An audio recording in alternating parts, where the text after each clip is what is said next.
I would like to thank the organizers of the World Congress, Dr. Edmund Cohen, and specifically Dr. George Sauvé, for the opportunity to speak at this august meeting. I have no conflicts of interest to disclose. Some of the learning objectives for today's talk around the perioperative risk of having thoracic surgery, whether or not inhalational anesthetics are agent, is there any role for hypercapnia in thoracic surgery, discussing the concept driving pressure, go over some of the enhanced recovery after surgery protocols, and talk about thoracic surgery with a non-intubated patient. Lung protective ventilation is really the key to thoracic surgery, and the strategy to accomplish this are to limit lung overdistension and promote lung recruitment throughout the respiratory cycle. The elements of the strategy include a lower tidal volume, lower peak inspiratory pressures, recruitment maneuvers, allowing hypercapnia, and optimizing driving pressure. Excessive tidal volume with increased airway pressures can result in mechanical stress to the alveoli and lung tissue, which may increase permeability of the alveoli, leading to pulmonary edema, alveolar injury, sequestration of leukocytes or immune factors, and may lead to postoperative complications such as pneumonia and ARDS. Let's talk a little about the periop risk of having thoracic surgery. This is a study by Foster and al. That appeared in the American Journal of College of Surgeons, and it looked at the specific risk scores for thoracic surgery and some of those components. And as you can see, there are many risk factors for patients having thoracic surgery. Age is one of them. Patients with congestive heart failure in the past 30 days are at much higher risk, as well as patients with severe COPD. As you can see, patients who are partially dependent on help have a much higher odds risk of having a bad outcome after thoracic surgery. In operative time, the longer the operation, as we would assume, the risk is higher. And pre-op sepsis is the highest risk factor for having complication after thoracic surgery. What about the role of Sibo fluorine in thoracic surgery? This is a study by Szokol et al. It's a basic science study looking at the endothelial cell and the glycocalyx that sort of lines the cell. And the glycocalyx is important to prevent permeability of that endothelial cell wall. In the electron microscope of the right, you see the endothelial cell with the glycocalyx. In figure B, we see the vascular lumen. And this time, the endocalyx was exposed to 20 minutes of ischemia, followed by 10 minutes of reperfusion. In figure C, we see the same endothelial cell. However, the glycocalyx is pretreated with 1 minute of alveolar sevoflurane, followed by 20 minutes of warm ischemia and 10 minutes of reperfusion. As you can see, the glycocalyx is better preserved, and this may bode well for limited permeability across the endothelial cell wall. What about in humans? This is a study by Decano, looked at 54 patients undergoing thoracic surgery with one lung ventilation, and they randomly assigned patients either propofol or sevoflurane, and then bronchoalveolage was performed before and after one lung ventilation on the operative lung, and they measured certain inflammatory mediators. As you can see on the left, many of these mediators were lower in the sevoflurane group, such as tumor necrosis alpha and some of the interleukins.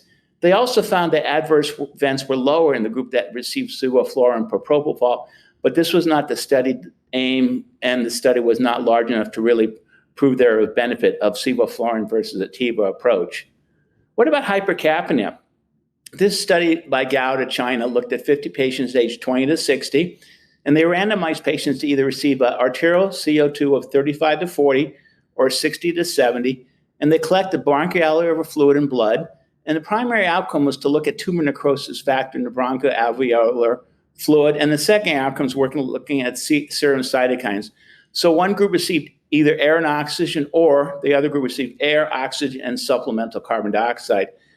And looking at these different time courses, so time course 1 is 30 minutes for one lung ventilation, time course 2 is 30 minutes after lung expansion, time course 3 is post-op day 1, time course 4 is post-op day 2, and time course 5 is post-op day number 3. And as you can see, as time courses 4 and 5, tumor necrosis factor and some of their interleukins were much decreased in the group that received carbon dioxide. Small study, but interesting findings. Now let's talk about the concept of driving pressure. Driving pressure really it measures the compliance of the respiratory system during a respiratory breath, and really is equal to tidal volume minus PEEP. And the goal is to find the best and lowest driving pressure to try to protect the patient's lungs. Does this matter? Well, this is a study by Amato that appeared in the New England Journal of Medicine in 2015, and they analyzed 9 studies comprising 3,562 patients with ARDS, and they examined whether or not driving pressure could be an independent variable associated with survival in these patients. And what they found was that driving pressure is most strongly associated with survival. An incremental increase in driving pressure, about 7 centimeters of water, was associated with increased mortality, even in patients who were receiving protective plateau pressure and tidal volume. So tidal volume PEEP are only associated with improved survival if combined with reduction in driving pressures. What about in thoracic surgery? This is a study by Park, and is a double-blind randomized study of 292 patients. In the control group, which is lung protective strategy group, they gave tidal volumes of 6 mLs per kilogram, PEEP of 5, and performed recruitment group maneuvers. In the other group, they had same tidal volumes, but individualized PEEP to try to create the lowest driving pressure. And this is infographics that appeared with the article in Anaesthesiology. And what you can see is did recruitment breaths, 20 centimeters for 10 to 15 seconds. They gave 100% FiO2, and the tidal volumes were limited to 6 mLs per kilogram, ideal body weight in both groups. But in the group that received a fixed PEEP of 5 centimeters of water, 12.5% had postoperative pulmonary complications versus the group that had the lowest driving pressure. In essence, driving pressure adjusted to lower the driving pressure. The complication rate was only 5.5%. What about enhanced recovery after surgery? Well, this is a guideline that was published in 2019 in the European Journal of Cardiothoracic Surgery, and it was combines recommendations from the Enhanced Recovery After Surgery Society and the European Society of Thoracic Surgeons. And the key question they asked is, what is the optimal periop management for patients undergoing lung surgery? And they developed 45 ERAS recommendations from initial presentations in surgeon's office to post-op discharge. And the take-home message was the use of a systematic multimodal perioperative care approach has the potential to improve outcome after lung surgery. Again, 45 recommendations, about 15 of the 45 had high-level evidence. The others were low to moderate, and I'm not going through all 45, but I'm going to select a few of them. They recommend smoking should be stopped at least 4 weeks before surgery, and this had a high level of evidence and a very strong recommendations, and most of those were. Interestingly, prehabilitation had a strong recommendation, even though they found the evidence to be low.